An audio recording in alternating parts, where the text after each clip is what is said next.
हसन नाज़रीन कराम, मुल्क में जो कुछ हो रहा है वह सबके सामने है। एक तशवीश का बात हर एक के लिए, जो उस तरफ खड़ा है, जो उस तरफ खड़ा है, सबके लिए एक ही तरह की तशवीश है। 5 मई का दिन इस तरह गुजरा, पूरे दिन ये गुजरा कि आज का दिन धरने का दिन है। आज इमरान ने ऐलान किया हुआ है कि वो इस्लामाबाद आएगा, 20 लाख लोगों को लेकर आएगा और उस वक्त तक नहीं जाएगा जब तक इलेक्शन का ऐलान ना हो जाए। लोग हैरान थे ये कैसे होगा। बहरहाल सारा दिन एक तमाशा लगा रहा, एक सीन था जो हम देखते रहे। लोग आए भी, रोका भी गया, कंटेनर खड़े किए, बहुत सी चीज़ें हुई और शाम को ये हुआ कि इमरान से इस्लामाबाद पहुंच गए। हाई कोर्ट का हुक्म हुआ कि तमाम रुकावटें उठा ली जाएं। इस्लामाबाद में पहुंचने के लिए ये कहा गया कि फ़लाँ जगह पर आपको जलसा करना है और जलसे के बाद मुंतशर होना है। लेकिन हुआ ये कि उन्होंने डी ग्राउंड की एक कॉल दे दी और लोग डी ग्राउंड की तरफ पहुंचना शुरू हो गए। तोड़ फोड़, मार कुटाई, सब कुछ, दरख्त जला दिए गए, इमारतों को नुकसान पहुँचाया गया, बहुत कुछ हुआ। और उसके बाद ये कि इमरान वापस चले गए। आज उनकी प्रेस कॉन्फ्रेंस थी। उन्होंने कहा लोग समझते हैं मैं डर के गया हूँ। मैं डर के नहीं गया, मुझे अंदाज़ा था कि आज इसके बहुत फसाद हो सकता है, बहुत खूनी सूरत हाल पैदा हो सकती है, इसलिए मैंने धरना देने के बजाय ये मैंने समझा कि वापस चला जाऊँ। लेकिन पीटीआई के कारकुन मायूस हैं इस बात पर कि ये वापस क्यों गए। इन्हें आज फैसला करना था, इन्हें इलेक्शन की तारीख लेकर उठना चाहिए था। लेकिन पीटीआई के जो कारकुन, पीटीआई के कारकुन परेशान हैं और सुरदा हैं, ख़ासतौर पंजाब से। वो तो घरों में नहीं निकले। उनकी कई क़यादत का एक हिस्सा था जिन्होंने खुद को अपने आप को थानों में पेश किया कि हमें थाने में रखा जाए शाम तक हिरासत में और शाम को हमें रहा कर दिया जाए। जो 3-4 लोगों ने कोशिश की और बड़ी मेहनत से कोशिश की, उनका कुछ नज़र आया न्याजी चौक पे और वहाँ बतियाँ चौक कहलाता है या क्या कहलाता है, जब बाबू साबू कहलाता है, उसके अलावा किसी जगह पे ख़ास असर नज़र नहीं आया। अगरचे खैबर पख्तूनख्वा से लोग जो थे बड़े मुनज़्ज़म तरीके से वहाँ पहुँचे। आज इमरान को इस बात का जवाब देना पड़ा कि वो वहाँ क्यों नहीं रुका, वो वहाँ क्यों नहीं बैठा। वो बैठता तो क्या होता। आज उसका लहजा भी बड़ा एतदाल का था, बड़ा मोतदिल था। लोगों ने कहा कि बॉडी लैंग्वेज बदली हुई थी। उसने ये भी कहा कि 6 दिनों के अंदर अगर इन्होंने नहीं किया तो मैं फिर इनके खिलाफ 20 लाख लोग लेकर इस्लामाबाद आऊँगा। लेकिन इस वक्त उसने 1 जून या कोई तारीख नहीं दी, बल्कि कहा कि अगर 6 दिनों में नहीं किया तो जून के महीने में अगर तारीख का ऐलान नहीं हुआ तो मैं ये करूँगा। इसका मतलब है कि वो लगता था, उन्होंने कहा कि मेरी कोई बात नहीं हुई, लेकिन इसमें लफ्ज़ उन्होंने मेरी का इस्तेमाल किया। हमारी कोई बात नहीं हुई नहीं कहा, ये नहीं कहा कि उनकी पार्टी की कोई बात नहीं हो रही, लेकिन यह कहा मेरी कोई बात। लगता है कि अंदर खाने कोई बात भी हो रही है। उधर हुकूमत का हुक्मरान लोग कहते हैं कि हम तो अपना वक्त पूरा करेंगे और यहाँ रहेंगे और जब तक आइनी तौर पर, कानूनी तौर पर हमारी हुकूमत है वो हुकूमत कायम रहेगी और उस वक्त तक जो भी सूरत हाल होगी हम मुल्क की सूरत हाल को बदलेंगे। रात उन्होंने तेल की कीमतों में इजाफा कर दिया, इस पर अलग से बहस होगी, उनकी का क्या असर पड़ेगा, हमारी मईशत पर क्या असर पड़ेगा। महंगाई आएगी, डॉलर की कीमत तो कम हो गई है और इसका असर तो पॉजिटिव पड़ने लग गया है, लेकिन ओवरऑल क्या इम्पैक्ट पड़ेगा आम आदमी पर, गरीब आदमी का। आज पैकेज भी देना है शहबाज शरीफ ने, वो क्या पैकेज देते हैं उसके बारे में सब लोगों को अंदाज़ा है कि वो क्या क्या कर सकते हैं और क्या क्या उनके जहन में है। पेट्रोल की कीमत के बारे में, दूसरी चीज़ों के बारे में, खाद की कीमतें अलबत्ता उन्होंने कम की है। तो मुल्क में क्या हो रहा है, 6 दिनों के बाद क्या होगा, क्या आपको फाहम तफहीम हो जाएगी? क्या कोई कुव्वतें जो हैं सुलह सफाई करा रही हैं? क्या कोई ऐसा नक्शा बन रहा है कि आने वाले दिनों में इलेक्शन का अनाउंसमेंट हो जाए और मुल्क में इंतखाबात हों? या क्या कोई ऐसा नक्शा बन रहा है कि दोनों पार्टियां कोई सुलह सफाई के साथ किसी कंसेंसस तक पहुँच जाए? ये सारे सवालात हैं जिसके जवाब हमें देने हैं। और आज हमारे साथ एक बहुत ही अच्छा पैनल, एक बहुत दानिशवराना पैनल मौजूद है। हफीजुल्लाह नियाज़ी साहब हैं हमारे यहाँ, अपनी मिसाल आप हैं, क्या तारफ़ कराऊँ। और यह मकबूल जान है, उनके बारे में भी मुझे कुछ कहना जो जेब नहीं देता। और हमारे साथ ज़हारुल हक साहब हैं, हमारे बहुत ही मुमताज़ दानश्वर और तजिया नगार, वो भी इस्लामाबाद से हमारे साथ मौजूद हैं और तवक्को है कि पीजे मीर भी कुछ देर बाद हमारे साथ शामिल हो जाएंगे। हफीजुल्लाह नियाज़ी साहब, पहले मैं आप ही से बात पूछता हूँ, क्या नज़र आता है आपको? मैं आपको माहिर इमरानियात कहा करता हूँ, आप इमरान को बहुत अंदर से जानते हैं और गहराई के साथ जानते हैं। इमरान अब कहाँ खड़ा है, अब क्या महसूस कर रहा है वो?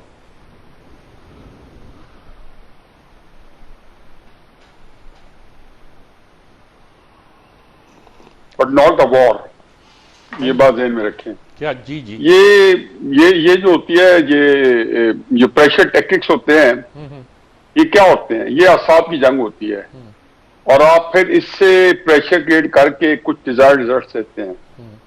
अब इमरान खान साहब का जो इस्लामाबाद का मार्च है या जलसे हैं, तो मैं तो जितनी जो सियासी सोच रखता हूं उसके मुताबिक मेरा ख्याल है कि इल टाइम थे, इल प्लान थे, और मुझे समझ नहीं आती थी कि ये इस तरह तो हो सकता है कि आप जैसे पहले उनको प्रैक्टिस थी कि कोई इशारा हो जाता था और वो कहते थे जी आप कुछ इस तरीके से ताश क्रिएट करें, एक स्टर क्रिएट करें, उसके बाद आपके हक में हम कोई फैसला ले लेंगे। कोई सुप्रीम कोर्ट आ जाएगी, कोई एस्टेब्लिशमेंट आ जाएगी, कोई इधर से प्रेशर उधर से प्रेशर, कोई नैब को एक्टिव करेंगे। लेकिन इस दफा इमरान खान साहब ने ये नहीं रियलाइज किया कि उनको शायद उनके पास बहुत सारे जो उनकी आमरी में जो थे, तरकश में जो तीर थे वो नहीं थे। चुनाचे उनको चाहिए, वो सिर्फ एक ही उन्होंने, क्या ख्याल है उन्होंने अपना आखिरी तीर चला दिया है? नहीं, तीर तो खैर क्या सब यही तीर होता है। आपके पास जो सियासतदान होते हैं, तरकशे मारा दंगे आखिरी नहीं, सियासतदानों की जो स्ट्रेंथ होती है पब्लिक होती है। आप सियासतदान तो नहीं लड़ सकते ताकत के साथ, वो तो सिर्फ पब्लिक के साथ लड़ते हैं। लगना पब्लिक आ जाए तो पब्लिक उनके साथ जितनी होगी उतना वो उनका प्रेशर ज्यादा होगा। अब इस पब्लिक के प्रेशर पर उन्हें एक चीज हासिल करनी थी, उनको ये टारगेट सेट करते हुए 10 साल सोचना चाहिए था, जैसे कि क्या यादव का कॉल है, लेकिन उसके बाद वो हासिल करके रहना चाहिए था। अब आप आए और आप कहें कि जी आप इतने बड़े बोल वचन गए कि पीछे आगे समुंदर है, पीछे मैं हूं, कहां तक भागोगे, कहां तक छुपोगे, मैंने तुम्हें छोड़ूंगा नहीं, समुद्र में या डूबोगे या मेरे टाइगर के पंजों में आओगे, मैं बोड़ के रख दूंगा। ये वो सारी इनका नैरेटिव था, एक तसादम का, उकसाने का। ये पूरा जितने उन्होंने कोई 1.5 दर्जन के करीब जलसे किए छोटे बड़े, और इसी तरीके से उन्हें इस्लामाबाद आना था। अब इस्लामाबाद आने में अगर वो इलेक्शन ले जाते तो विन विन सिचुएशन थी, अगर वो इलेक्शन नहीं ले गए तो वो बहुत कुछ लूज करके गए हैं। तो मेरा अपना ख्याल है कि इमरान खान साहब के वर्कर्स ने, अभी तो आप देख ही नहीं रहे, अभी तो इनका बैक फायरेगा क्योंकि फिर इन्होंने 6 दिन दे दिए हैं, और 6 दिन भी आप ये देखेंगे उससे ये हासिल रहनी है, क्योंकि इलेक्शन ऐसे होने नहीं। वैसे तो पाकिस्तान में मैं हैरान होता हूँ, कुछ भी एक्सपेक्टेड है। जैसे बड़ा मशहूर इत्तेजाज का आजकल एक जुमला है जो मैं कई दफा इस्तेमाल कर चुका हूँ कि पाकिस्तान वाहिद मुल्क है जिसका सिर्फ माजी प्रेडिक्ट कर सकते हैं, मुस्तकबिल जो है सियासी तौर पर कोई प्रेडिक्ट नहीं किया जा सकता। अच्छा, आप ये देखें कि इस बदनामी के साथ पीडीएम ने हुकूमत ली, और अब तो बात यह हो गई है कि वो छोड़ने पर तैयार थे। वो तो इलेक्शन के लिए जा रहे थे। उनमें से एक आध बंदा जो था वो साहिब फैम था, फरासत जो भी था, उसने किसी तरीके से बहुत कैंपेन चलाई, पीडीएम के लोगों को भी इंटैक्ट रखा, फिर मिलके सॉल्यूशन को भी कन्विंस किया कि आप इनको ना भेजें। अब बात आगे चलेगी तो फिर बात होगी, क्योंकि पहले उनका ठीक बात है, आपकी बात ठीक है। मैं इससे पहले कि ज़ाहुल हक साहब से बात करूं, मैं औरिया मकबूल जान साहब से पूछना चाहता हूं कि वो इस सारी सूरत को कैसे लेते हैं। उन्होंने इमरान खान को बहुत करीब से देखा है और समझा है और परखा है, और उनके रवैये को भी जानते हैं। वो क्या कहते हैं इस मसले पर? देखिए, इस मार्च से 2-3 चीजें बिल्कुल नई साबित हुई। एक तो इमरान खान साहब को मैंने टीवी पे भी और बाकी जगह मशवरा दिया था कि वहां धरना मत देना, इसलिए कि अगर आप धरना देंगे तो आप पूरी की पूरी स्टेट मशीनरी आपके इर्द गिर्द आ जाती है, और वहां अगर आप रेगुलर रिपीटेडली सूरत शुरू करेंगे तो आप बेहतर रहेंगे। पूरे पाकिस्तान में तकरीबन 4,10,000 के करीब टोटल फोर्स है पाकिस्तान की, जिसमें पुलिस शामिल है, जिसमें रेंजर्स शामिल है, जिसमें पैरामिलिट्री फोर्सेस शामिल है। इसमें से जो डिप्लॉयबल फोर्स है वो 1,60,000 है टोटल। इस 1 लाख, क्योंकि आप ना थाने से विड्रॉ कर सकते हैं, ना जेल से विड्रॉ कर सकते हैं, ना किसी और चीज से कहीं से विड्रॉ कर सकते हैं। इवन ये कि आप किसी एक जज की सिक्योरिटी विड्रॉ नहीं कर सकते। ये अगर 200 जगह पे, जिस दिन 10 अप्रैल में हुआ था, अगर मुस्तकिल रेगुलरली जुलूस निकलने शुरू हो जाएं तो फी जुलूस 5 से 10 बंदे ज्यादा आते हैं। उसमें भी आपको एफआईआर बनाने पड़ती है, एफआईआर फर्स्ट आर्म रिजर्व बनाना होता है, फिर नफरी पीछे होते हैं, कोई सारे बंदे जुलूस में नहीं भेजे जा सकते, वरना रेस्क्यू कौन करेगा। तो एक तो ये है कि एक ये प्लान ठीक था, उनको अब वापस जाकर दोबारा आना चाहिए। 80 करोड़ रुपया तकरीबन इस पे लगा है मेरी इतलात के मुताबिक इस सारे मामले के अंदर, क्योंकि आंसू गैस का शेल कोई इतना सस्ता नहीं होता। नहीं, ये बात है, आप सरकारी कहते हैं कि इमरान का कितना लगा होगा? मैं इमरान को मुझे नहीं पता, मैं सरकार को जानता हूं। दूसरी बात यह है कि रियासत उस वक्त फेल हो जाती है जब आर्टिकल 245 के तहत आर्मी को बुलाया जाता है। इसका मतलब यह है कि आप यू हैव सरेंडर्ड, कि अब आपके ये मामला हल नहीं हो रहा, आपकी 4 लाख की फौज आप नहीं संभाल सकती, आप गए। तो 20 लाख हो तो 30 लाख हो, रियासत जो है वो, क्योंकि लिख के हम देते हैं कि हम सिचुएशन ऐसी है कि क्या फौज रियासत का हिस्सा नहीं है? नहीं, सिविल एडमिनिस्ट्रेशन, सिविल एडमिनिस्ट्रेशन को कह रहे हैं आप? लिखा जाता है, हम बुलाते रहे हैं फौज कि सिविल एडमिनिस्ट्रेशन जो है अब इसको हैंड ओवर करते हो, उसमें लिखा जाता है कि मिनिमम फोर्स यूज करेंगे वो 245 के तहत। उसको तो आपने हदायत की हुई है कि उससे फायर नहीं रखना अपने पास। दूसरी बात आप देखें, वो अलग बात है, आप एंटी रॉकेट इक्विपमेंट सारे के सारे उसके पास मौजूद होते हैं ना, हर चीज मौजूद होती है, सिर्फ एक फायर आर्म नहीं होता ना, आखिर में फायर आता है ना, आपको एंटी रॉकेट आर्म। दूसरी बात यह है कि पाकिस्तान में पहली दफा यह साबित हुआ है कि एक बर्गर करोड़ भी जो है वो 24 घंटे आंसू गैस भी खा सकता है, डंडे भी ले सकता है, सारा कुछ है, वर्जिश भी कर सकता है। और तीसरी बात यह है कि उन्होंने एक एक्सपीरियंस पहले हासिल किया था वहां से आने का, और उनको रास्ते में रुकावटें बनी थी, इस दफा वो इक्विप्ड होके आए। तो एक रेगुलर वो तो आज बयान दिया कि मैं तैयार होकर नहीं आया था, अब तैयार होकर आऊंगा। नहीं, वो खैर इमरान खान ने मेरा एनालिसिस सुन लें, आप पीटीआई वाले से पूछ लीजिएगा इमरान खान क्या कहते हैं। मैं एनालिसिस बता रहा हूं कि ये सूरत हाल है, और एनालिसिस की सूरत हाल ये है कि अगर आइंदा 6 हफ्ते के बाद इमरान खान साहब आते हैं और उसके बाद एक रेगुलर उसको प्रैक्टिस और फीचर बना देते हैं, तो वो इस गवर्नमेंट को देखें 4-5 दिन लगते हैं सिक्योरिटी प्लान बनाने के लिए, किसी चीज को रोकने के लिए, और फिर आपने पूरी की पूरी स्टेट मशीनरी ठोंस दी उसके अंदर। देखे ना, ठीक बात। चलिए आपकी तरफ दोबारा आते हैं। आखिरी सुन लें कि होता यह है कि आप पहले नंबर पे सरेंडर करते हैं कि जब आप रुकावटें खड़ी करते हैं, विच मींस कि आपको अंदाजा होता है कि हम नॉर्मल फोर्स से नहीं कर सकते। दूसरी जब आप सरेंडर करते हैं, ये तो जनाब तहरीक लब्बैक ने आपने खंदकें खोद दी थी, वो मैं कहा तो तहरीक लब्बैक से सरेंडर किया ना। ये मसला जो है ना, जो स्ट्रेटेजीज है बेसिक मैनेजमेंट वाली, मेरे ख्याल से आगे निकले। मैं अजहरुल हक साहब से बात करते हैं। स्ट्रेटेजी नहीं बताई, एनालिसिस किया। नहीं, आपकी तरफ आते हैं दोबारा। अजहरुल हक साहब, आप क्या कहेंगे पूरी सूरत हाल पर? देखिए सज्जाद मीर साहब, मैं पहले तो ये कहूंगा कि जितना भी तबसरे हो रहे हैं, तज्जिए हो रहे हैं, आपके तज्जिए समेत, वो सारे इमरान खान पर और पीटीआई पर हो रहे हैं। असल सवाल ये है कि हुकूमत का क्या रोल था। तो मैं ये अर्ज करना चाहता हूं कि हुकूमत का रोल इंतहाई मशकूक, इंतहाई अनरिलायबल और इंतहाई अनडिसाइसिव था। जो हमारे वजीर दाखिला हैं, उन्होंने बहुत ज्यादा बड़के मारी, बड़े दावे किए, लेकिन हालत इनकी ये थी कि जब सुप्रीम कोर्ट ने कह दिया है कि आप G9 में जाएंगे, तो फिर इनसे वजीर दाखिला से कोई पूछे कि लोग डी चौक की तरफ क्यों चले गए। देखें, जो इस्लामाबाद में लोग रहते हैं उन्हें पता है कि G9 और डी चौक के दरमियान कई मीलों का फासला है, मील का फासला है। तो अगर राना सनाउल्लाह साहब से ये चंद लोग, इधर से आप कहते हैं कि उन्होंने 20 लाख लोग लाने थे तो वो चंद हजार हैं, तो अगर आपकी ये बात मान लें कि चंद हजार हैं, तो आप इन चंद हजार आदमियों को रोक नहीं सके कि वो डी चौक की तरफ न जाएं। दूसरी बात यह है कि अगर आप दरख्तों की हिफाजत नहीं कर सके, अगर आपके सामने, आपकी पुलिस के सामने, आपके रेंजर्स के सामने, आपकी दूसरी फोर्सेस के सामने लोगों ने सैकड़ों दरख्तों को आग लगा दी, आप दरख्तों की हिफाजत नहीं कर सके, तो आप लोगों की हिफाजत क्या करेंगे?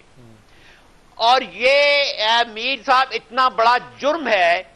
मैं ये नहीं कह रहा कि पीटीआई के लोगों ने ये किया है, जिसने भी किया है हो सकता है उसमें शरपसंद हो सकता है ऐसे लोग हों जिनका पीटीआई से ताल्लुक न हो सकता है ऐसे लोग हों जो पीटीआई में हैं, लेकिन ये दरख्तों को आग लगाने वाली और कई बेशुमार दरख्तों को आग लगाने वाला, ये रसूल के फरमान की वायलेशन के अलावा ये इतना बड़ा जुर्म है, इतना बड़ा जुर्म है कि तारीख में इसकी कोई मिसाल नहीं मिलती। ठीक बात है। आपने उन परिंदों का क्या कसूर है जो उन पर रहते थे?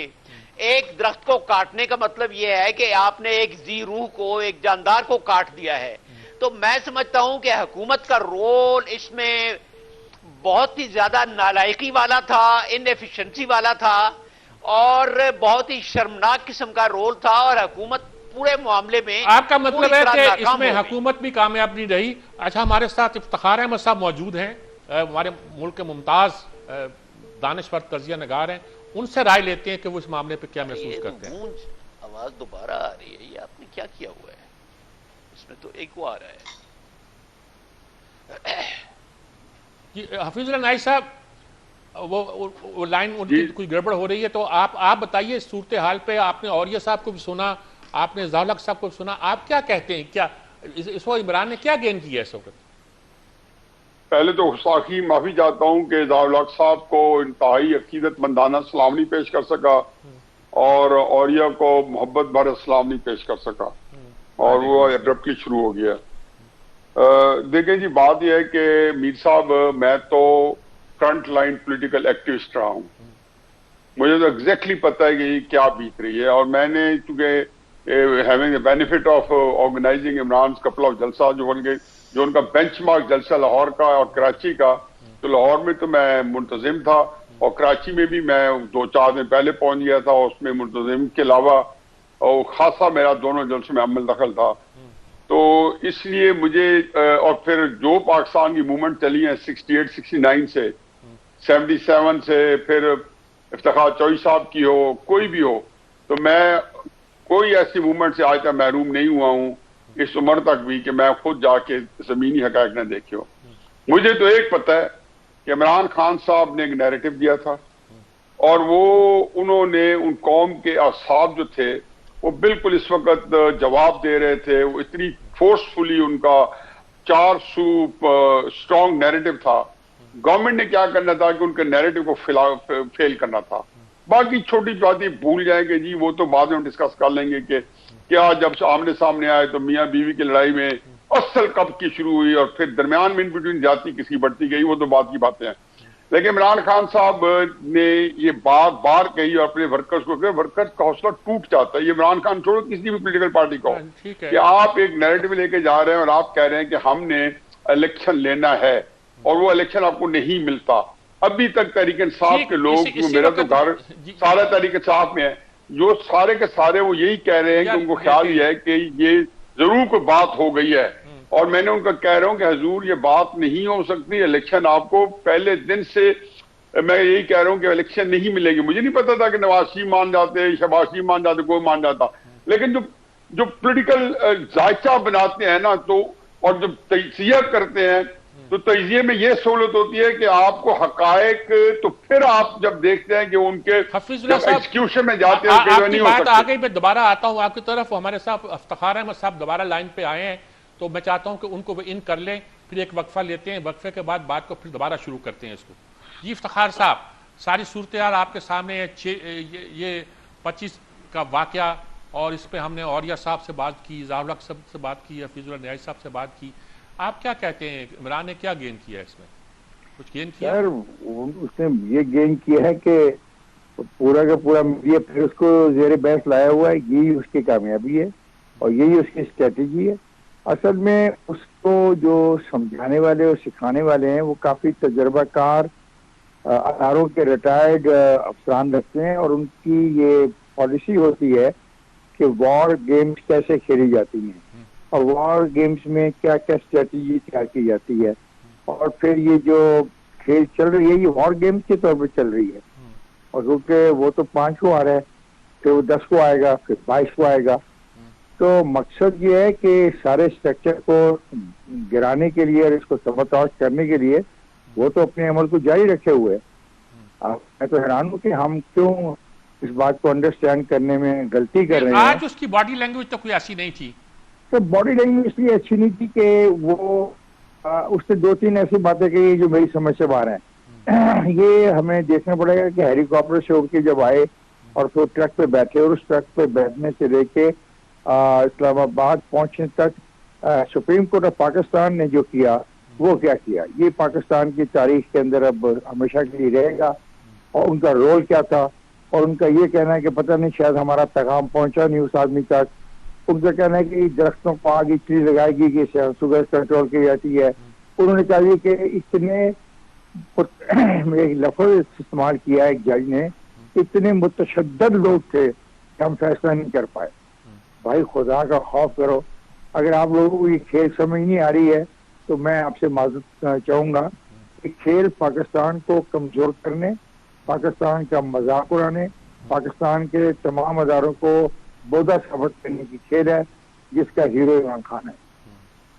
ठीक बात है जी। चलिए, इस पूरी गुफ्तगू का खासे हम क्लियर होने की बाद ज़्यादा कंफ्यूज ही हुए हैं, लेकिन इसके बाद हम एक वक्फा लेते हैं। वक्फे के बाद कोशिश करते हैं कि किसी नतीजे तक पहुंच सके। एक वक्फे के बाद हाजिर होते हैं।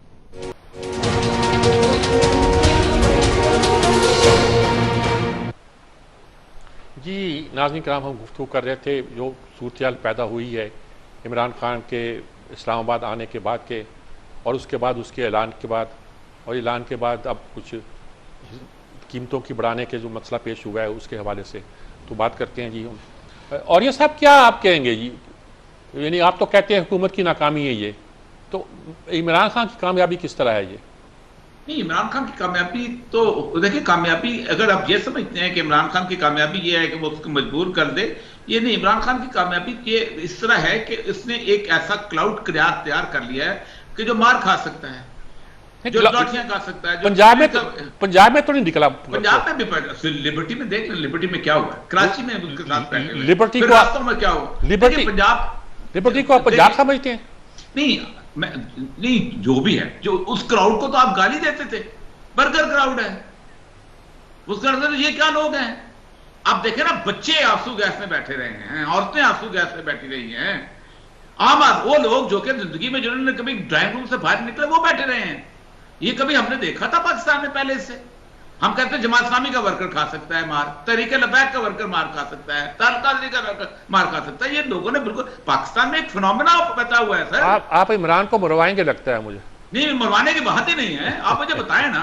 आप देखें, मैं सारी जिंदगी फिजर नैसा भी रहे हैं, मुझे बताइए घंटे के लिए आंसू गैस होती थी, रुक जाती थी, फिर होती थी। यहां तो एक 24 आवर साथ चलती रही। मैं तो हैरानी थी, लोग बैठे कैसे हुए हैं, बार बार आ कैसे रहे हैं। स्टेट की एक तो ये, इस पे आप खुश हैं कि वो लोग वहां जाके हंगामा करते रहे? नहीं, देखिए ना, पहली बात तो यह है कि एडमिनिस्ट्रेशन की सबसे बड़ी गलती थी। इमरान ने 6 जलसे किए, वो जलसे चले आ रहे हैं और उसके आप आराम से गुजर गए। ठीक है, जहां तक इस बात का तल्लुक है कि हम इमरान खान कहता है मैं आग लगा दूंगा, आप मौलाना फजल रहमान का धरने की 8 तकरीरें मैं निकाल के दिखाता हूं। हम वजीर आजम को कान से पकड़ेंगे और नीचे उतार के बाहर निकाल देंगे। हमारे वर्कर मैंने तैयार कर लिया, वजीर आजम हाउस पे कब्जा करेंगे। आप बिलावल और मरियम के मार्च की तकरीर सुने, यही तकरीरें थी, आराम से गुजर गया। आपने जो हरकत की है, मैं तो जिंदगी के अंदर मुझे नहीं लगता राना सनाउल्लाह को किसी सेम किस्म का एडमिनिस्ट्रेटर। इमरान खान आता, आके खामोशी से गुजर जाता। आपने तो कामयाब कर दिया उसका सब कुछ। क्यों आज तो कोई इज़हार साहब क्या कहेंगे आप इस पे? आप इस्लामाबाद में बैठे हुए हैं। जी, मैं समझता हूं कि ये बात बिल्कुल सही है। हुकूमत जो है वो या तो पूरी कुव्वत से रोकती, जो नहीं रोक सकी, और अगर रोकने के काबिल नहीं थी तो फिर उसको आने देते, वो आता, और आने के बाद अगर पीटीआई वाले कोई ऐसी खिलाफ कानून हरकत करते, कोई किसी सरकारी बिल्डिंग पर चढ़ाई करते, तो तब हुकूमत हरकत में आती। ये मेरा ख्याल है कि ये बात सही है कि हुकूमत ने उन्हें कामयाब किया है। लेकिन असल बात यह है कि जो मैं अर्ज करना चाहता हूं कि देखें, मैं भी एक छोटा मोटा लिखता हूं, टीवी पर भी था, और मैं भी उन अक्लमंद लोगों में से या बेवकूफ लोगों में से हूं जिसने 4-5 साल इमरान खान साहब के साथ जो भी मेरी थी टूटी फूटी माड़ी मोटी ताकत, हमने उनका साथ दिया। अब सवाल यह है कि इमरान खान साहब एक सियासी पार्टी के हेड नहीं है। देखें, एक सियासी पार्टी जो होती है वो नकाइस को, नाकामियों को और कामयाबियों को, दोनों को देखती है। मेरी जिससे भी बात होती है पीटीआई के वर्कर से या इमरान खान साहब के किसी हामी से, तो वो ये नहीं कहता कि इमरान खान साहब फलां फलां फलां फलां मैदान में नाकाम हुए हैं और फलां मैदान में कामयाब हुए हैं। वो सिर्फ एक ही बात कहते हैं कि जो इमरान खान साहब कहेंगे हम वो करेंगे। आपने सुना है एक आदमी ने यह भी कहा है कि अगर वो कहेंगे तो बच्चे को मैं अपने ज़बह कर दूंगा। फिर उनका ये कहना कि मैं दीन सिखा रहा हूं, मैं जिहाद कर रहा हूं, और उनका जो वो अली मोहम्मद खान साहब हैं, उन्होंने कहा कि हम तो जो कब्र में सवाल होंगे मर रब्बू का मा दीनों का, तो मा तकूल हाज़िर रजुल, ये आप इसके शख्स के बारे में यानी रसूल अकरम, तो वो कहते हैं कि हम पीटीआई को उसके साथ वो जोड़ रहे हैं। तो मैं ये अर्ज करना चाहता हूं कि ये एक कल्ट है, ये एक फिरका है, तो ये उनके मुकल्लिद हैं। और इमरान खान साहब अगर आज कहें कि ये सूरज दो हैं तो वो कहेंगे सूरज, क्योंकि कोई भी शख्स उनमें ऐसी हिम्मत नहीं कर रहा कि वो इवेल्युएट कर सके। मिसाल के तौर पर ये जो प्रेस कॉन्फ्रेंस होती है, तो किसी ने पूछा है इमरान खान साहब से, उनके किसी मुकल्लिद ने, उनके किसी मुत्तबे ने, कि आप तो नहीं जानते थे बुज़दार को, तो आपने इतना बड़ा सूबा किसके कहने पर उसके हवाले किया है? या ये कि जब पाकपटन का एसपी गया है वहां पर चीफ मिनिस्टर के दफ्तर में, तो गुज्जर साहब वहां पर क्यों उसके सवाल जवाब? देखिए ये बेसिक बातें हैं, इन बातों से डिटरमिन होता है कि आदमी कितना मुखलिस है। अगर एक गुज्जर साहब ने हमारे पुलिस अफसर को इंटरोगेट करना है और एक गुज्जर साहब टीवी पर कह रहे हैं बरमला कि हाँ हमारी उससे दोस्ती थी और ये तो उसको जानते ही नहीं थे, अब इसके बाद कहने की क्या गुंजाइश रह जाती है? ठीक बात। बाकी ये है कि लोग जो हैं वो तो आपको याद होगा, यहाँ एक पीर सिपाही था, उसके साथ हजारों लोग थे, हर आदमी को अपने हिस्से के अक्लमंद या बेवकूफ मिल जाते हैं। तो मैं समझता हूं कि हालात जो हैं वो बहुत ही अजीब किस्म के हैं। लोग जो हैं वो क्वेश्चन नहीं कर रहे, लोग सिर्फ इत्तबा और ताबेदारी कर रहे हैं। असल मसला ये है। ये हफीजुल्लाह न्याई साहब आपका है पॉइंट ऑफ व्यू के कल्ट है, इमरान खान कल्ट बन गया है, और आप इस पर अच्छा खासा कमेंट भी करते हो, क्या कहते हैं आप इस पर? मैं पहली तो बात यह है कि इजहार साहब के याद है कि ये और मकबूल चांद साहब भी यही कहेंगे। अल्लाह के फजल करम से ये शमसुल उलमा हैं और इनका बुढ़ापा चूंकि अल्लाह ताला ने इनके गुनाहों की सजा इनको देनी है, तो वो भी और उसी तरीके से ही इनकी अकीदत है, इसी तरह अकीदत है उनकी। और फिर इन्होंने मशवरा दिया था औरिया साहब ने, और इनकी मैं जो सियासी जो फहम फरासत है कि मैंने कहा था हो के आ जाए। मीर साहब सियासत ऐसे नहीं होती। जब आप इलेक्शन लड़ते हैं ना तो प्लानिंग करते हैं, तो फिर आप उसको एक जगह पीक करते हैं कि इलेक्शन के करीब जाके आप जो है वो जो आपके आप जो हर सू 4 सू आप आ जाते हो। सियासत के अंदर ये नहीं होता कि आप फिर आ जाएंगे। अब आगे दिखा दें, इमरान खान साहब का आपने कुछ जिक्र किया, ये लिबर्टी करे, खुदा गवाह कि लिबर्टी में 500 बंदा था रात को जब ये वहां से आए हैं, वो जब सुबह नहीं निकला। मेरे तो सारी फैमिली और मेरे अलावा मौजूद क्या थे, हमारे अपने बच्चे तो मौजूद थे वहां पे। मुझे उनकी फिक्र थी क्योंकि उनके खिलाफ केसेस बने हुए थे और मैं उनसे पूछ रहा था कि अरेस्ट तो नहीं हुए। अब ये जो सारी बातें हमें बता रहे हैं, समझा रहे हैं, इनको पता नहीं है अगर बंदे निकलते, मैं आपको बताऊं हतमी, और ये मैं अथॉरिटी के साथ बता रहा हूं, 5000 बंदे आ जाए। ये तो पता नहीं क्या गौरी साहब ने कलम दबा दे कि फिगर जी 8 लाख फौज है, 5 लाख पुलिस और 2 लाख फलाना है। मैं कहता हूं 5000 बंदा रावी रोड पे निकल आता। ये कंटेनर, ये सैलर हुआ होता, ये ठाटे माता समुद्र होता, ये कंटेनर जो है ये आजमाए हुए हैं, ये खसो खाक की तरह उड़ जाते। ये 30-35 साल से कंटेनर कल्चर आए हुए है इस्लामाबाद के जाते हुए, फिर मिसाल दे रहे हो, गलत बयानियां कर रहे हैं। पीपल्स पार्टी जो कहती है हमारे तो धर्म अकीदे में शामिल ही नहीं है। बिलावल साहब आए इस्लामाबाद में, कह नहीं है। फजल मान साहब आए, उनको आपने बताया, उनको बताया गया कि हजूर अक्टूबर 2019 में आए थे फजल मान साहब, उनको कहा इस ग्राउंड में बैठ जाओ, बैठ गए। इमरान खान साहब ने सारी रात, देखो ये जो तकरीर होती है ना, सामने 5000 बंदा या 10,000 या 20,000 या 25,000 होता है, लेकिन उसको आपको 20, 25, 30 लाख 1 करोड़ बंदा देख रहे होता है टीवी के ऊपर। और इमरान खान उसको इतना इफेक्टिव इस्तेमाल करता है मीडिया का कि उनके साथ का मीडिया को इस्तेमाल करने वाला बंदा इस वक्त तो पाकिस्तान में है नहीं। वो उन्होंने सबको बता रहे थे इतने घंटे बाद मैं हसनदाल पहुंच जाऊंगा, इतने घंटे। क्या बहरे थे आप लोग, देख नहीं रहे थे? फिर किससे वो उकसा रहे हैं, किस तरीके से उन्होंने इसी पुलिस के बारे में 4-5 दिन पहले क्या कहा था, ब्यूरोक्रेसी के बारे में क्या कहा था। उन्होंने कहा मैं सबको निपट लूंगा। आज वो स्टेट ऑफ शॉक में थे, उनकी बॉडी लैंग्वेज मैं जानता हूं, वो सदमे में थे। उनको पता था कि उनके इससे पहले जुमलों में क्या था कि मेरे वर्कर मायूस हैं। वो अपने क्या मायूस हो, सुलह। देखो अल्लाह रहम करे बंदे पे, मिसाल क्या दे रहे हैं रसूल सल्लल्लाहु अलैहि वसल्लम की, सुलह की। आज की प्रेस कॉन्फ्रेंस में। फिर उनको यानी जो फिरौन है, यानी कि उनको वो आपने सुना नहीं कासिम सूरी का, हाँ साहब रिलीजियस ट्रस्ट, क्योंकि देख रहे थे कि जब ये अनाउंस करेंगे कि आप वापस जा रहे हैं तो वर्कर ने धाड़े मार मार के रोना है। मुझे क्या फर्क पड़े, मेरे लिए तो खुशी का दिन था। फर्ज के मतलब मिसाल के तौर पर, if I don't like Imran, या वो बंदे जो कि मुखालिफ होंगे देन के तौर पर, वो तो उनकी तो पाछे खुली हुई थी, वो तो जाके उन लोगों को मिल रहे थे, जी मैं चाय पीने आ जाऊं और ये साहब आपका कॉफी पी लूं। क्योंकि पता होता है कि जब आप किसी को एक्सप्लेनेशन दें, सियासत में वजाहतें दें, तो आप इसका मतलब है अपोलोजेटिक है, डिफेंसिव है। ये बड़ी कसमपुसी कैफियत होती है। फिर इमरान खान साहब को जो ये मुझे जब ये पूछते थे तहरीक इंसाफ वाले, ये क्या बनेगा, मैंने कहा जी आप पहला राउंड जीत गए हो जब आप वजीर आजम थे, और उसके बाद जिस दिन आप डिपोज हुए हो, लेकिन ये बयानिया आपका इलेक्टोरल बयानिया नहीं है, ये आपको इलेक्शन में नहीं लेके जा सकता, उसके अपनी डायनेमिक्स होती हैं। फिर आपका बयानिया एस्टैब्लिशमेंट के खिलाफ है। आपका आज क्वेश्चन हुआ ना पेशावर प्रेस कॉन्फ्रेंस में, जिसमें शेख पाओ गए, उन्हें कहा जी आपका बयानिया फौज के खिलाफ था, आपका बंदा उसके नीचे से फौज को गालियां दे रहा था, अब आज वो नहीं देना चाहते थे। आप जो बल्कि सिक्योरिटी की उन्होंने तर्जमा किया, उन्हें कहा सिक्योरिटी फोर्सेज हमें लड़ाना चाहते थे, कहते पुलिस से। वो इतने आज मोहताज थे कि करीब भी चिमटे से भी नहीं उठाना चाहते थे।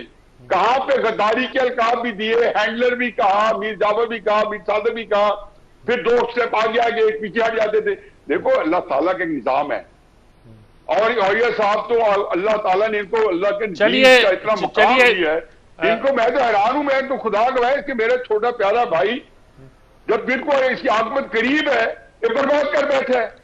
चले ये नहीं है कि इमरान की साथ देंगे, लेकिन कम से कम राइट इज राइट और रॉन्ग इज रॉन्ग। झूठ को और सच को अलग करके मुझे क्या तकलीफ है कि मैं खाम गए सुबह ला के झूठ बोल गए किसी ऐसे सियासतदानों की 2 नंबरी को बचाऊं, चाहे वो नवाज शरीफ साहब हो, चाहे इमरान खान साहब हो, या कोई साहब हो। हम वक्फा लेते हैं, वक्फे के बाद हाजिर होते हैं, औरिया साहब से बात करते हैं, ज़ाउल हक साहब से बात करते हैं, देखते हैं, कंक्लूड करने की कोशिश करते हैं किसी नतीजे पर पहुंचते कि नहीं पहुंचते। मैंने कीमतों की जो बढ़ाई गई हैं उसका भी जिक्र करना था, लेकिन लगता है कि इसी बहस से हम निकल नहीं सके। एक वक्फे के बाद हाजिर होते हैं।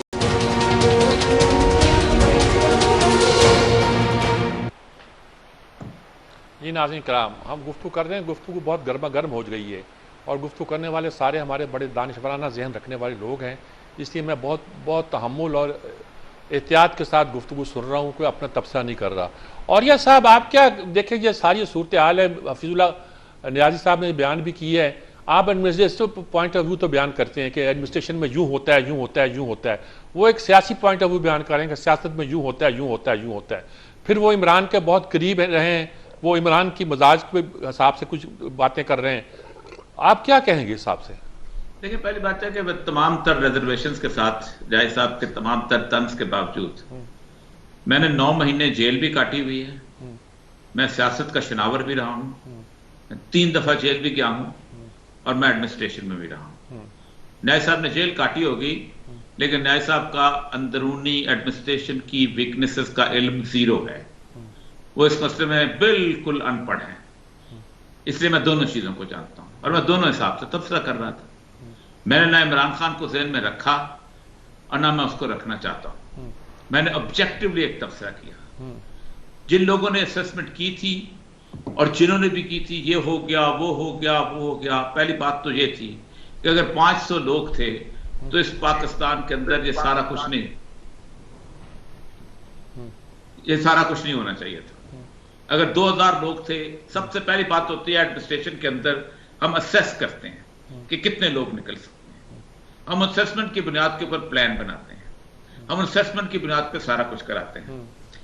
हमारे यहां फेलियर होता है कि जब हम रास्ता रोकते हैं, इट्स फर्स्ट एडमिनिस्ट्रेटिव फेलियर। इसका मतलब यह है कि फियर मौजूद था होगा, उसके बाद आगे जो कुछ है ये सारा कुछ छोड़ दें। अब आते हैं पॉलिटिकल एनालिसिस की तरफ। पॉलिटिकल एनालिसिस की भी सूरत हाल ये है कि जो कुछ भी आप कर लें, ठीक एक इवेंट हुआ है और वो इवेंट रहेगा आइंदा भी ज़हनों में, वो भूलेगा नहीं। शिकस्त फतह ये बात की बातें होती हैं, इलेक्शंस होता है नहीं होता है। वो एक बात आपको बताऊं, आपको इस वक्त इलेक्शन की मामला ही नहीं है। इस वक्त सबसे बड़ी बात है कि इस वक्त पाकिस्तान में आज जो कुछ हो चुका है ना, पाकिस्तान की तारीख में नैब ऑर्डिनेंस खत्म हुआ है। जो दो ऑब्जेक्टिव थे, एक नैब था और एक ये। आपको पता है जिस बंदे को उन्होंने इलेक्शन कमिश्नर लगाया है, बाबर हसन फरवाना, ये इलेक्शन कमिश्नर का बैचमेट है। इस बंदे के ऊपर 91 के अंदर जब डेरा इस्माइल खान में असिस्टेंट कमिश्नर था, असलम भरवाना के साथ मिलके गाड़ियां स्मगल करने का एक FIR कटी थी गुजरांवाला के अंदर।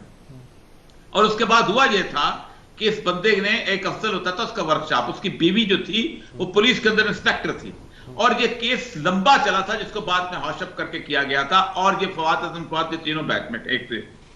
पाकिस्तान में जो नैब का कानून आपने खत्म किया है, क्या तारीख में पाकिस्तान के अब मैं तो आज सख्त मायूस हूं, क्या पाकिस्तान के अंदर कोई शख्स, यानी आप सोचें कि आपने तकरीबन 2000 बदतरीन बददियानत ब्यूरोक्रेट की यह बात मान ली है कि हमें काम नहीं करने देते। बरमाना साहब, लेकिन ऐसे ब्यूरोक्रेट गुजारे हैं, हमें किसी ने रोका?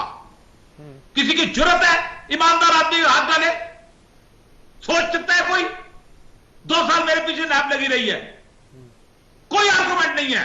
सुप्रीम कोर्ट में जाकर आर्गुमेंट दिया करते थे, हमें सुप्रीम कोर्ट नहीं चलने देती। मुशर्रफ को आर्गुमेंट करते थे, हमें इफ्तिखार चौधरी बुला लेता है। इनके बहाने हैं। यानी आप सोच सकते हैं कि एसेट विदाउट मीन्स पूरी दुनिया में कानून है।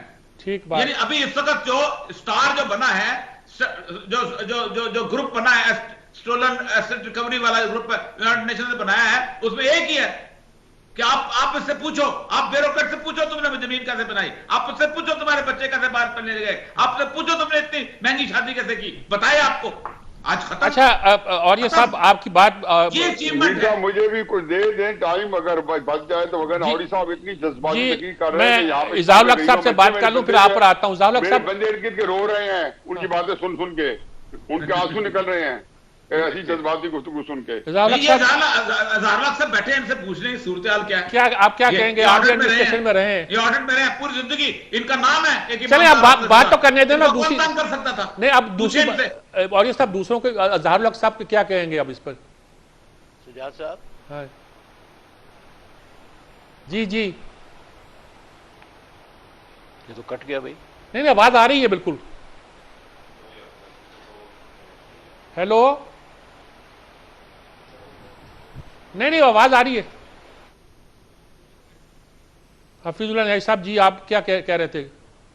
देखिए जी, औरिया हमेशा से इमोशनल है और नेचुरली मुझे वैसे तो खैर मैं उनकी मोहब्बत में उनके साथ मजे लेता हूँ। आपको पता है कि औरिया से मेरा क्या लगाव है, और जितना मर्जी कर ले, मैं बहुत इसका बड़ा भाई होने के बावजूद से नाराज नहीं होता हूँ। ये जो फरमा रहे हैं ना, मेरा छोटा भाई नामुल्ला जो है ना, हम 5 भाई हैं, और जो वाहिद सियासत भाई नामुल्ला है, उसके पास अपना घर नहीं है अभी भी। वही हमारे दादा जान ने 1904 में जो घर बनाया था ना, वो उसी में रह रहा है, मियाँ वाली में, यहाँ लाहौर में किराए के घर में रहता है। और उसको नैब ने जितना सताया हुआ है ना, और ये सबको क्या पता है। दूसरा बात यह है कि मैं तो खुदा गवाह के दिल करता है कि नैब का कानून और सख्त करे, क्योंकि जो क्राइटेरिया इमरान खान ने बनाया, उस क्राइटेरिया में इमरान खान साहब पूरी जिंदगी जेल से नहीं निकल सकते। सही है। चाहे वो हेलीकॉप्टर यूज करें, चाहे चीनी एक्सपोर्ट हो, चाहे सब्सिडी दी जाए, चाहे आटा की शॉर्टेज हो जाए, चाहे जो फर्नेस ऑयल आए, LNG ना आए, ये सारी चीजें एक एक की, दवाइयों का जो उनका प्राइस, उनका राइट हैंड मैन, उनका घर का आदमी आमिर क्यानी, जो कॉन्फ्लिक्ट ऑफ इंटरेस्ट ये है कि जी अस्पताल का चीफ एग्जीक्यूटिव हेल्थ मिनिस्टर है, जिसका मेमन डैम का ठेका है वो तिजारती मिनिस्टर है, जिसका नैब का केस है वो शौकत तरीन, और जो बैंक का मालिक है वो फाइनेंस मिनिस्टर है। ऐसे कॉन्फ्लिक्ट ऑफ इंटरेस्ट में पाकिस्तान में मुझे किसी जगह दिखा दे किसी और हुकूमत के अंदर ऐसे जज्बात जो बात करते हैं, और ऐसे फिर मैं कहता हूँ कि ये ड्रैकोनियन लॉ है कि जिसमें आप कहते हैं चले के अंदर इजहार साहब से पूछते हैं। इजहार हक साहब, आप क्या कहेंगे? इजहार प्रूफ जो है, नहीं जरा एक मिनट इजहार हक साहब जी, इजहार हक साहब आप क्या कहेंगे? मुझे पहले बात मुकम्मल करने दो, और फिर उसके बाद तुम सारी यार अब वक्त खत्म होने वाला है। मैं इजहार हक साहब तो चाहता हूं कि वो भी गुफ्तगू शामिल। इजहार साहब से पूछे, इजहार साहब सीनियर है हमारे। जी इजहार हक साहब। जी सज्जाद साहब, ये दरमियान में कट गया था तो मुझे नहीं पता क्या बात हो रही थी। नहीं, हम गुफ्तगू कर रहे हैं, ये सारी सूरत हाल हो रही है और ये साहब कह रहे हैं कि ये हुआ करता है, एडमिनिस्ट्रेशन को मैंने देखा हुआ है। हफीजुल्लाह न्याई साहब कहते हैं कि लेकिन सियासत को जिस तरह मैंने परखा है उसमें इस तरह की सूरत हाल नहीं पैदा होती जिस तरह की अब पैदा हुई है। हमने जेलें काटी हैं, मेरा सियासतदान भाई है जिसके पास अपना घर नहीं है, वो घर है जो दादा ने दिया था उसी में रह रहा है। तो ये सब बातें हो रही थी। देखें सजाद साहब, एज अ लेमैन, एक आम पाकिस्तानी के तौर पर मैं समझता हूं कि मेरा क्या प्रॉब्लम है। मेरा प्रॉब्लम यह था कि मैं जरदारियों से और शरीफों से मायूस था। मैं इमरान खान साहब की तरफ लपका क्योंकि उनके जो वादे थे, उनके जो दावे थे, वो मुझे अपील कर रहे थे और मैं ये समझ रहा था कि वो जो कुछ कह रहे हैं अगस्त 2018 से पहले वो मुझे अपील कर रहा था और मैं ये समझ रहा था कि अगर जो कुछ वो कह रहे हैं उसका 50% भी अगर हो जाए तो मेरा ख्याल है कि ये पाकिस्तान के लिए एक बहुत बड़ी नेमत होगी। लेकिन जब हमने देखा कि जब वो अगस्त 18 के बाद तशरीफ लाए और उन्होंने बिल्कुल 180 डिग्री पर आकर वो सारे अपने जो, मैं आपको छोटी सी मिसाल देता हूं, उन्होंने फरमाया था कि 17 आदमियों की कैबिनेट होगी। क्या अगर वो 17 या 20 आदमियों की कैबिनेट रखते तो क्या क़यामत टूट पड़ती? क्या एस्टेब्लिशमेंट उनको हटा देती? क्या यूएनओ उनके पास आ जाती? इस तरह के मैं ऐसे 15 सवाल कर सकता हूं जिनका उनके पास कोई जवाब नहीं है। और आपको मायूस किया कि मैं एक फर्जी मायूस किया, ऐसा वैसा मायूस किया कि हम लोग जो उनके साथ थे हम किसी को मुंह दिखाने के काबिल नहीं रहे। ठीक बात है। हम जो, मैं तो एक साहब लिखने वाला हूं, खत्म हो गया है। मैं तो नहीं, आप बात करें, मुकम्मल करें। मैं ये कह रहा हूं कि मैं तो एक मामूली लिखने वाला हूं। मैं 100 दफा अपने पढ़ने वालों से माफी मांग चुका हूं और वो मुझे माफ करने के लिए तैयार नहीं है। मैं बस इतना ही कहना चाहता हूं। राज़ी कराम, गुफ्तगू सुनी आपको। आखिर में ज़ारुक साहब ये कहते हैं कि हम सब वो लोग जो तो उनसे मुतासर हुए, उनकी तरफ लपके। अब ये है कि हम माफ़ी मांग चुके हैं अपने लिखने वालों से, लिखने वाले लोग हैं, हम अपने पढ़ने वालों से माफ़ी मांग चुके हैं, लेकिन लोग माफ़ करने को तैयार नहीं है। लोगों को मायूस किया गया, लोग बड़े ख्वाब लेकर आए थे, मेरे ख्वाब बिखरते जाते हैं, मुझे शक्ति दो वाला मसला मुझे अक्सर याद आता है। हम ताकत मांग रहे हैं, कोई है जो हमारे ख्वाबों, टूटे हुए ख्वाबों को कोई बदल, कोई नेमल बदल अता कर दे। मेरा ख्याल शायद कोई नहीं है। इजाज़त चाहता हूँ। अल्लाह हाफिज़।